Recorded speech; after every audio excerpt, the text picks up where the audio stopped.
अस्सलाम वालेकुम वरहमतुल्लाहि वबरकातुहू ګران کتونکو دا بابا ویډیو را سره وګورئ بابا سره خبرې اترې کړي تاسو دا ویډیو وګورئ بیا په تاسو یو څو خبرې کوم کماله پیسې راکوي الله دې خوشاله کړي آمین نامجد خان نظر یې خوشاله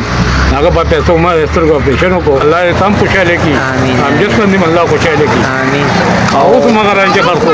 حاجی ها ماشاءالله په بل باندې پردا راغلی را صحیح دې باندې شل روپے لګي السلام علیکم بابا السلام علیکم بچي څنګه له وعلیکم السلام بابا جان څنګه الله دې خوشاله کړي الله دې خوشاله کړي جون دې څنګه تیریږي بابا یہ بچے جن 500 بیرولا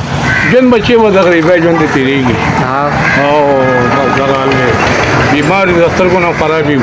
او تاسو سره هم چې د ویډیو کړي ونه هغه کې څومره حقیقت ته تاسو له پیسې درکړې وې کنه امجد خاماله پیسې راکړې وې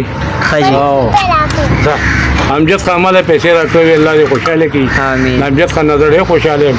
هغه په پیسو ما سترګو اپریشن کو ماشاءالله او داري مزدوري کوم او دا واګانې پیله غته چې مونږ کوم پیله دا واغته ماشاءالله الله دې تم خوشاله کړي آمین امجد خان دې الله خوشاله کړي آمین او څه مگر راځي خلکو حاجی ها ماشاءالله او کتونکو ته څه پیغام ورکړي بابا جان یہ رجی دا کتون کی کم خلق تھی دماغ لگا گوری اللہ دی خوشحال کی آمین دماغ جی بالکل صدرک مرک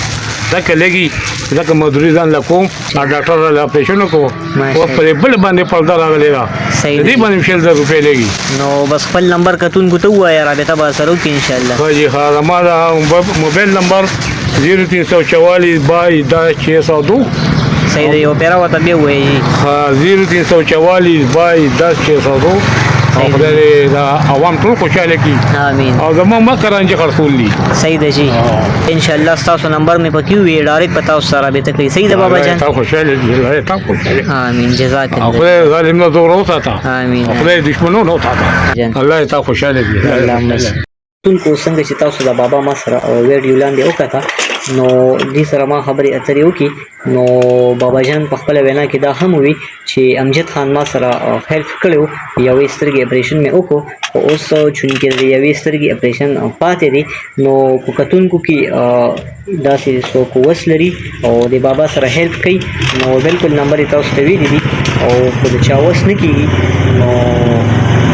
دا ویډیو ورله مخکې شیر کې خو چا وکته او مدد یې ورسره وکړو نو ستاسو به ثواب هم وشي او زمونږ به ثواب هم وشي نو ستاسو کشر سیف الله شیم اوس مالي اجازت راکړئ والسلام